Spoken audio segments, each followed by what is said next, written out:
Kas ir tepat grupa?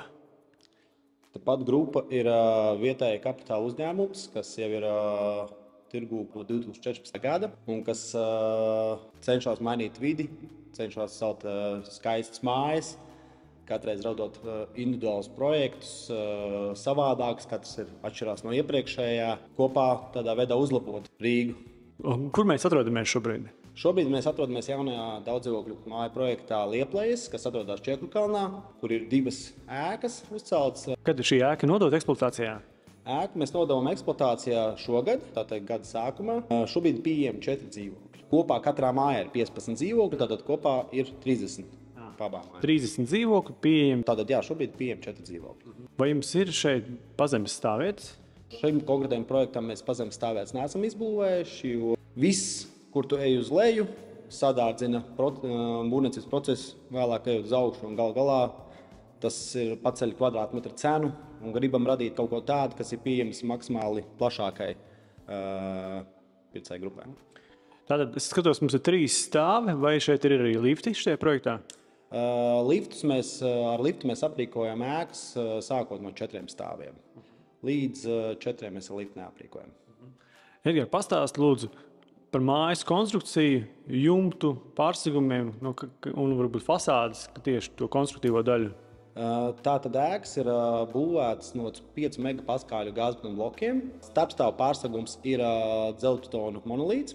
Un jumta konstrukcija ir koks apvienots ar metālu, un jumta segums ir skārdu valsts profils. Mums ir 2 veidi fasādes abām ēkām. Tātad viena ir dekoratīvais apmetums, ko jūs redzat pelēks, ja? Un otra savukārt ir ventilējumā koka fasāde. Kas jums ir ar logiem un durvīm? Tātad logi mums ir visur 2,3 stiklu paketes un ir Rīhau logu rāmi. Un durvis? Durvis ir koka durvis visos dzīvokļos. Koka durvis un ārdurvis? Arī koka durvis. Kāds jums ir augstums griezti? Tātad dzīvokļu griezta augstums vidēji ir 2,75 m. Šī objektā mums sanāca viņu pacelt uz augšu un vēlamies, lai tās telpas ir plašākas un cik vien maksimāli to var izdarīt, tad mēs to arī darām. Jā. Kādas grīdas jūs likuši šeit? Tātad visus savus projektus mēs aprīkojam ar parketa grīdām. Ja nu vienīgais klientam ir īpaša vēlme izvēlēties laminātu, mēs tādu opciju, protams, viņam varam piedāvāt, bet paši mēs visur liekam parketa grīdas. Par apdari iekšā, varbūt, ko tu vari pastāstīt? Tātad dzīvokļi mums tiek pārdot ar pilnu apdari, kas sevi ietver apmestas krāsotas sienas. Krāsu principā mēs klientam ļaujam izvēlēties pēc saviem ieskatiem. Pēdējie dzīvokļi, kas ir palikuši, ir nokrāsot pēc mūsu gaumas un ieskatiem. Tātad visas ārsienas mums ir apmestas un starpsienas starp dzīvokļiem ir nesošās. Un savukārt starpsienas starp istabām dzīvoklī, 100. profils, dubult reģips no katras puses. Nesošās starpsienas no kāda materiāla arī? Nesošās starpsienas tātad mums ir no 250 līdz 5 megapaskāļu gāzbetona bloka, kurš tiek apšūts no vienas puses. Viņš tiek apšūts ar skaņas izolācijas sienu, kas būtu šī gadījumā 50. profils, 50. vate un 2 kārtās reģipsis. Un no otras puses savukārt siena ir apmesta ar apmetumu un špaklēta krāsot. Šādā veidā radot skaņas barjeru starp dzīvokļiem. Vai šajā projektā visiem dzīvokļiem ir balkoni? Tātad, jā, šajā projektā visiem dzīvokļiem ir balkoni. 2. un 3. stāvam visiem ir balkoni vai terases. Savukārt 1. stāvam pilnīgi visiem dzīvokļiem ir terases un ir arī 2 dzīvokļi, kuriem ir arī jau pat iedalīti jau zemes gabalu. Ko tur pastāstīt par vānu sistēmām? Tātad sanitāra mēslu vānu sistēmas mums ir atkal pilnībā aprīkotas. Santehnika tātad mums ir no laufiem, jau iebūvējumie podi, izlietnes un savukārt maisītāji mums ir groji. Kāda vispār šajā projektā, kādas tās vidējās platības un istabu skaiti jums te ir? 4 istabu dzīvokļi mums bija katrā mājā, bija pat 2, un tad bija pārsvarā 3 istabu dzīvokļi. Divniekiem bija vismazāk, bet tāpēc, kad vispopulārākie būs 3 un 4 istabu dzīvokļi ģimenē. Tad varētu teikt, ka šis ir tāds ģimenisks projekts, kur pārsvarā ģimenes dzīvo, ja? Jā, Pilnīgi noteikti, jo cenšamies tos visus zemes gabalus, kurus mēs atrodam, jauno projektu būvniecībai, mēs cenšamies meklēt tādās vietās, kur ir ģimenei draudzīga vieta, lai būtu kluss, lai būtu zaļš.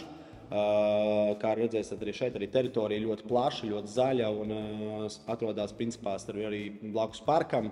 Līdz ar to maksimāli, cik vien varam, cenšamies, jo ir pietiek jau attīstītāji, kas būvē iekš pilsētas vides, kur viss ir straujāks, ātrāks, tad mēs cenšamies savas mājas tomēr novietot kaut kādā, vairāk tādās klusākās, tā teikt, guļam rajonos. Edgars, pastāsti, kāda jums ir apkure?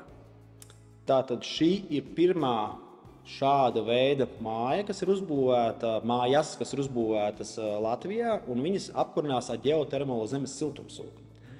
Tātad līdz šim ar šādu apkures sistēmu, principā ir apkurināts tikai privātmājas.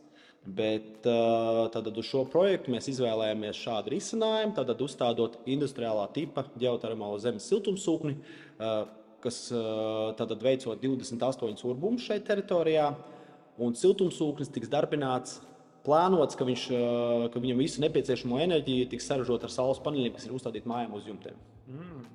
Tātad pie ideāla scenārija viņam vajadzētu pietikt ar saules saražoto enerģiju, tātad sūkņu darbībai, tātad mājas sildīšanai un siltā ūdens uzsildīšanai. Tad sanāktu aptuveni, ka man par apkuri nebūtu nekas jāmaksā? Pie ideāla scenārija tā var sanākt, jo tad attiecīgi saules paneļus mēs izvēlējamies strādāt ar lielāko spēlētāju tirgu, kas ir elektrumu. Un, attiecīgi, vadoties pēc viņu iesniegtajiem aprēķiniem, kas ir veikuši šī konkrētā gruntsgabala izpēti, kāda bija saules intensitāte pēdējo 5 gadu laikā, un, attiecīgi, vadoties pēc datiem, ko mums ir iesnieguši sūkņa izplītāji, tad saliekot šo visu kopā. Pēc teorijas tas, ko šīs ēkas abas var saražot, tā jaudai pat vajadzētu palikt pāri, bet, protams, tā reālā situācija būs, kad cilvēki šeit dzīvos un ka mēs to redzēsim. Vai jums ir kaut kur arī siltās grīdas šajā projektā? Tātad šis atkal jau ir pilotu projekts, kuru mēs esam pārgājuši pilnībā uz silto grīdu apkuri. Tātad visas telpas dzīvokļos tiek sildīts ar siltajām grīdām, un arī kārtņu telpas tiek sildīts ar siltajām grīdām. Tāda lieta kā radiatori. Gribētos teikt, mūsu projektos jūs vairs nesastapsiet. Jo tā ir vēsture, jo šobrīd mums ir, ja mēs taisam tik skaistus, plašus logus, gribam redzēt no skaistu skatu pa logu, tad atkal ārpus skatoties uz skaistu ēku, radiatori galīgi nav tas, ko gribās pirmo redzēt. Katra telpa mums ir aprīkota ar savu termostatu, tad iespējams ir regulēt klimatu. Kas apsaimnieko šīs ēkas? Tātad šīs ēkas apsaimnieko firma House Manager, un attiecīgi viņi apsaimnieko jau vairākus no mūsu īpašumiem. Apsaimniekošanas maksa tātad ir 60 eiro centi kvadrātmetrā, un pa stāvvietu atsevišķi sanāk 4 eiro. Un tāpat tās arī, kā vannas istaba, abas guļamistabas, viss ir aprīkots ar termostatiem. Tu teici, ka palikuši 4 dzīvokļi. Varbūt var pastāstīt vairāk. Kādi tie dzīvokļi, cik lieli, cik istabu? Tātad, mums ir palikuši projektā vēl 4 dzīvokļi, 2 katrā mājā. Tātad, un viņi visi ir 2 istabu dzīvokļi, tātad, no kuriem 3 atrodas 2. stāvā un 1 atrodas 1. stāvā. Tātad ir iespēja izvēlēties, vai vēlaties balkonu, vai vēlaties terasi. Tātad 2 no šiem dzīvokļiem mums ir lielāki, 2 istabu dzīvokļi, kur kopējā kvadratūra ir 67 kvadrātmetri, un 2 ir mazāki 2 istabu dzīvokļi, kuriem vienam būs 58 kvadrātmetri un otram būs 63 kvadrātmetri ar terasi kopā. Tad varbūt mēs varam pievērsties arī cenai. Varbūt var pastāstīt, tie dzīvokļi palikuši, cik es varu iegādāties pie jums? Tātad lielākie 2 istabu dzīvokļi, kas abi atrodas 2. stāvā ar balkonu, būs 175 000, kuriem šobrīd pērkot dāvanā nāk stāvvietas 6000 eiro vērtībā, un tad mazākiem dzīvokļiem cena būs dzīvokļi, kas atrodas 2. stāvā 149 000 plus stāvvieta, un savukārt dzīvoklim, kas atrodas 1. stāvā ar terasi 10 kvadrātmetru, būs 145 000. Vai šim projektam ir kaut kāds mantu glabātuvs vai pagrabs? Tātad, kā jau minēju, pagrabu mēs neizbūvējām, tāpēc, ka viss, kas aiziet uz leju, ļoti sadārdzina projektu, līdz ar to sadārdzina beigās gala cenu. Bet savukārt šī projektā, zinot to, ka domājot zaļu, zinot to, cik daudz cilvēku pat mūsdienās pārvietojas ar velosipēdiem un cik daudz jau mums tā infrastruktūra tiek sakārtot, un tīpaši Čilkalnam jau ir vairāk tie veloceļi, tad mēs esam izbūvējuši velo novietni, kas ir slēdzama, kur savu draugu var turēt drošā vietā, kas ir aizslēgta un nelīst virsū viņam, kur viņi var mierīgi uzglabāt arī lietainā un ziemas sezonā. Kas jums te ir ar ventilāciju vai rekuperāciju? Tātad visi projekti mūsdienās, kas tiek būvēti, un lai viņi vispār tiktu saskaņoti, ir obligāti jāizbūvē rekuperācijas sistēmām. Un arī, protams, arī mēs viņus esam izbūvējuši. Tātad visi dzīvokļi ir aprīkoti ar savu individuālo rekuperāciju katrā no telpām, kuru atkal jūs varat iestatīt dažādos sev vēlamos režīmos, vai tas ir tā, ka viņš tikai dod iekšā vai sūc ārā, cik to vai viņš skatās pēc gaisa kvalitātes. To katrs izvēlas individuāli. Kaut kāda ventilācija? Tātad katram dzīvoklim ir savu individuālu ventilāciju, tātad, kas ir izvilkta gan sanmezglos, gan arī virtuvē. Un viņi sākās šeit dzīvokļi un beidzās augšā uz jumta. Viņi nesavienojās nevienu citu dzīvokli, tātad viņi ar domu, lai izskaustu iespēju ceļot skaņai un ceļot smakām. Tad, laikam, nezinu, varbūt muļķīgs jautājums. Kāda ir energoklase šai mājai? A+++? Nu, cik vien plusus vien varējām dabūt, tad šeit, principā, es teiktu, ka viņi ir izpildīti pa maksimumu. Jā, protams, tad ir, visu, ko var šobrīd salikt šādu tipu projektā, šeit tas viss ir izdarīts, sākot ar modernu apkursu sistēmu, pa saules paneļiem, ēkas siltinājumu. Visu, ko tu varēji, tad jā, un ļoti smalkiem logiem, tad kā jā, A+, protams. Edgars, pastāsti, varbūt jums ir kādi citi arī projekti, ko jūs šobrīd būvējat vai pārdodat? Tātad šobrīd ir būvniecības procesā ir 2 projekti.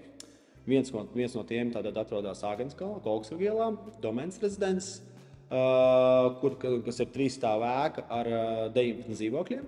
Attiecīgi ir atvērta rezervācija un var braukt un skatīt un pētīt un izvēlēties savu vēlamu.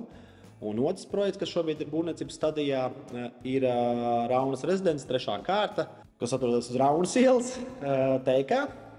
Un tur būs 24 dzīvokļu māja, kur arī, protams, ir atvērta rezervācija un var izvēlēties savu vēlamo dzīvokli. Edgars, pastāsti par infrastruktūru. Varbūt sāksim ar bērnu laukumu. Cik es saprotu, mēs uz viņu tagad stāvam. Jā, tātad, kas bērnu laukums ir, protams, ļoti svarīgs, jo, kā jau mēs runājām, tad mūsu galvenā mērķa auditorija ir ģimenes, jaunās ģimenes, un kur nu bez bērniem. Tātad noteikti arī viņiem vajag vietu, kur atpūsties, un vecākiem atpūsties no viņiem. Un tāpēc arī cenšamies katru objektu taisīt tādu maksimāli zaļu un bruģēt pēc iespējas mazāk ar domu tik daudz, lai tikai būtu iespēja nolikt mašīnu, bet pārstāv tomēr turēt to zaļo zonu, lai būtu iespēja gan bērniem spēlēties, gan arī varbūt vecākiem izklāt deķi un pasauļoties tikpat labi. Kā ar sabiedrisko transportu? Kā es varu nokļūt centrā, piemēram? Tātad šeit 1. un 2. garo līniju iet 9. autobus, kas ved tiešā virzienā uz centru un no centra.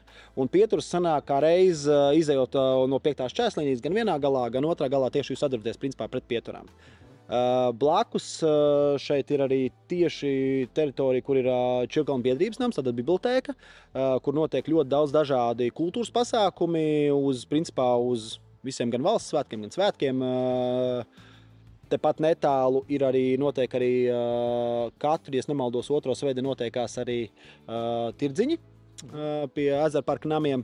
Ja man vajag nopirkt olas no rīta, kur es varu aiziet? Tuvākais veikals mums ir kurā var izvēlēties arī kaut ko būs Mego, un tas būs tieši 2 minūšu gājienā tepat caur parciņam. Uzkāp uz riteņa un aizbrauc. Uzkāp uz riteņa vai uzvelc čības, un tepatās caur parciņu jūs nonāksiet tieši uz Mego. Jo šobrīd jau apkārt mums ir sabūvējušies, pat jau visur ir sabūvējušies veikali. Ja kādreiz tas bija tā, ka tiešām bija jākāpj automobilī, tad tagad šeit tas absolūti nav nepieciešams. Tātad viss ir, principā, tāpat rokastiepienā tālumā. Svarīgs jautājums. Kur es varu bērnu laist bērndārzā šeit, tūmā?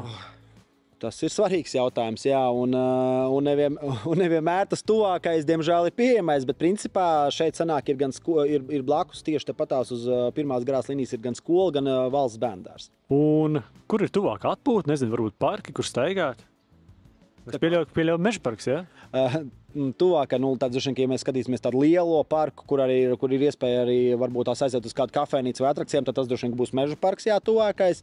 Bet vispār parks ir tieši tepat aiz sētas, tas, kas skata, jo Čirkalnu biedrība ir, tā teikt, izcīnījis iespēju viņu tā kā attīstīt, un šobrīd mēs principā gaidām, kad uzsāksies darbi un ka viņš tiks labi iekārtots, kad viņš tiks aprīkots gan ar papildus soliņiem un tas vēl kaut kāda infrastruktūra. Un sanāk šeit man aiz muguras ir tā parka turpinājums. Līdz ar to nekur tālu nav jāiet. Un teritorija, principā, arī ir gan kā parks. Paldies, Edgar, par sarunu.